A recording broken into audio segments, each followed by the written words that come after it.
محبت کریں آپ ہم سے، اور کیا کریں، آپ ابو بکر کی خلافت پہ حدیث لے کے آئیں، ہم جو ہم بالکل الصلاۃ خیر من النوم کہنا شروع کر دیں گے، ٹھیک ہے نا؟ نحمدہ ونصلی ونسلم علی رسولہ النبی الکریم الامین، اما بعد، معزز ناظرین و سامعین، حسن اللہ یاری صاحب کہتے ہیں کہ اگر تم خلافت سیدنا صدیق اکبر رضی اللہ تعالیٰ عنہ پر کوئی دلیل لے آؤ، کوئی دلیل دکھا دو، تو میں الصلاۃ خیر من النوم کہنا شروع کر دوں گا۔ تو یہ میرے پاس بخاری شریف ہے، صرف ایک دلیل آپ نے مانگی تو ایک ہی دلیل آپ کو دے دیتے ہیں۔ یہ بخاری شریف ہے، صحیح بخاری کی حدیث نمبر ہے 3659، اور روایت کرتے ہیں ان محمد بن جبیر بن مطعم سے، ان ابی ہے، محمد بن جبیر مطعم اپنے والد جبیر بن مطعم سے روایت کرتا ہے، قال وہ کہتے ہیں کہ اتت امرأۃ النبی صلی اللہ تعالی علیہ وآلہ وسلم، ایک خاتون نبی پاک علیہ السلام کی بارگاہ میں حاضر ہوئی، فامرها ان ترجع الیہ،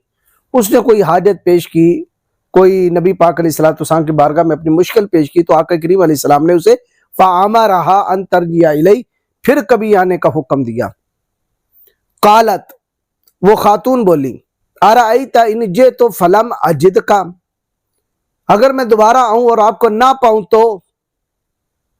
آپ کیا کہتے ہیں، آپ کیا فرماتے ہیں، میرے لیے کیا حکم ہے کہ میں آپ کی بارگاہ میں آؤں پھر کبھی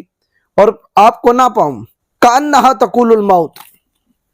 صحابی کہتے ہیں کہ گویا کہ وہ موت کی طرف اشارہ کر رہی تھی کہ ہو سکتا ہے میں پھر آؤں اور آپ دنیا فانی سے تشریف لے جا چکے ہوں، قبر انور کے اندر موجود ہوں، تو پھر میں اپنی حاجت کو کس کے سامنے پیش کروں گی؟ تو قال علیہ الصلوۃ والسلام، تو نبی پاک علیہ الصلوۃ والسلام نے ارشاد فرمایا، ان لم تجدینی فاتی ابا بکر، اگر تم آئے اور مجھے نہ پائے تو فرمایا پھر ابو بکر کے پاس آ جانا۔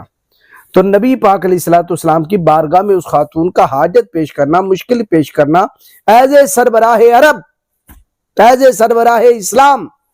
تو نبی پاک علیہ الصلوۃ والسلام کا اسے پھر کبھی آنے کا ہندیہ دینا، اشارہ کرنا اور حکم دینا، اس بات کی دلیل ہے کہ میرے بعد تو جس کے پاس آئے گی وہ میرے منصب، میری خلافت پہ فائز ہوگا، وہ ابو بکر ہوگا۔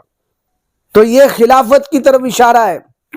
یہ حدیث خلافت کی طرف اشارہ ہے کہ یعنی آپ صلی اللہ تعالی علیہ وسلم کے بعد امت کی مشکلیں، امت کی حاجتیں جو دنیاوی طور پر ان کی ہوں گی، مالی ہوں گی، ان کے وطنی ہوں گی، ان کے ریاستی طور پر ہوں گی، ان کی مشکل کشائی کے لیے نبی پاک علیہ الصلوۃ والسلام نے حضرت ابو بکر صدیق کی طرف متوجہ ہونے کا حکم دیا کہ میرے بعد ابو بکر کے پاس آنا۔ تو یہ خلافت صدیقی کی دلیل ہے یہ حدیث پاک۔ اب تو امید ہے کہ حسن اللہ یاری صاحب الصلاۃ خیر من النوم کہنا شروع کر دیں گے۔